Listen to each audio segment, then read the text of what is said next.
Mm-hmm. And you're releasing it now, but it was written a little while ago. It was written during the pandemic because when Sam Hawksley had his song club, and I remember talking to you about that song club, and you had a real purple patch in that song club and wrote dozens of songs, I think. What was the prompt that led to this song? Yeah, I wrote so many songs. It turned the tap on. But this prompt was "Love Still Has." He left it as an open-ended kind of sentiment. And I think, the pandemic, even though we're existing now outside of that crucial kind of lockdowns and where the whole world just tipped, there's still parts of this world that aren't functioning right yet. And even just in general, sometimes you look at the news and it's far too much. But this just sparked. I remember "Love Still Has." I sat on that prompt right up until the deadline day, which was that Thursday. And I was starting to. It was 2021 that I wrote this, so it was pre having our second daughter, and I guess I was really starting to have that doubt of I'd chosen a professional path that I thought was also going to, be supportive for my family. I think that's a big part as well with us creatives, is that we pour so much in, and when something rocks it and it becomes uncertain, and music is, or most of the time it is uncertain anyway. And all of those insecurities and those inner voices were really strong in my mind, and of course I never showed that outside to family. I was coming internally and doing that classic, pacing in a room and looking at a wall blankly, trying to find an answer right in front of me when it actually needed a bigger picture to exist. And I remember when I submitted this song, I heard straight back from Sam with the lyrics, and he picked up actually on some of the rhyming scheme and how some of the lines don't actually end as the sentence, they start the next one ahead, so the end is the beginning kind of thing. And I never thought of that structure when I was writing. I just poured it all out. And it's been really nice to have that, from that acoustic kind of space, in that vulnerable space, and then taking it into the studio and getting it to the product that it is now. It's been quite a full circle.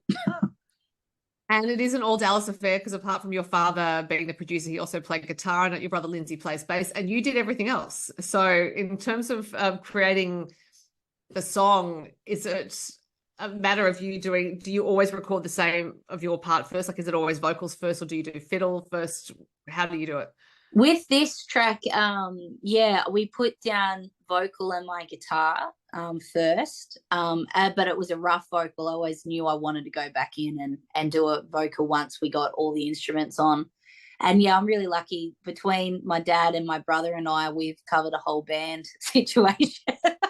With my brother's on bass, and he's one of the finest bass musicians, in my opinion. I think he could be an absolute in-demand musician if he absolutely wanted to put his hand out there to do that. And he brought such a lovely energy as well to that space. And then Dad with all the guitar works and bringing all the percussive in and etc. And then I went back in with the violins once we got that core structure down.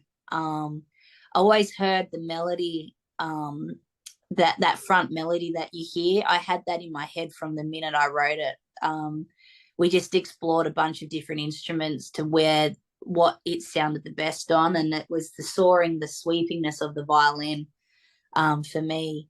But I love on this, there's this little guitar part that just echoes in the background of each verse. It's kind of like, I call it like the brain tick. It does this da da da da da da da. And I said, when I first heard Dad put that down, I said, that sounds like all my thoughts going da da da da da da da.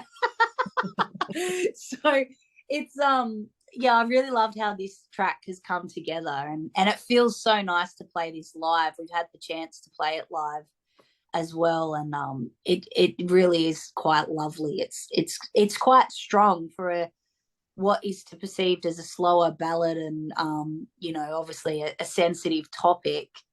there's a strength to it, which I really love as well.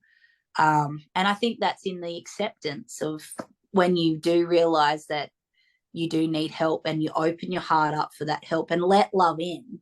Mm-hmm. That's not a weak thing to do at all. And I think I feel that every time I sing this song. Yeah. Well, I think part of the musical strength is your fiddle in it. It's that because it gives it a different resonance to how it might have been otherwise, where it could have been a slower song, I guess, or just not as layered. It's a very layered, slow song, if that makes sense. Yeah, well, and that was all done intentionally as well. And I think that was partially too because of, again, the topic of this song is quite layered.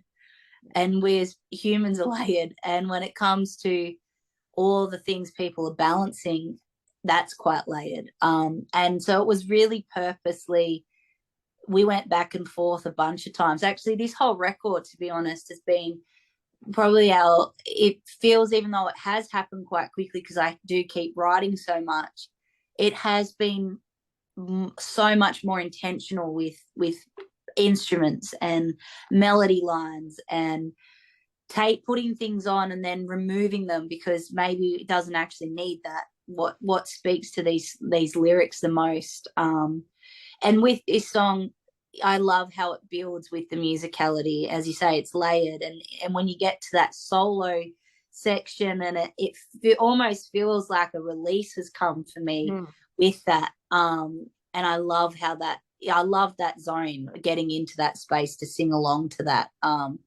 because it felt like exactly, I guess, that release I had as an individual when I said, hey, I've written this song and I need to get back on track with my well-being, kind of thing.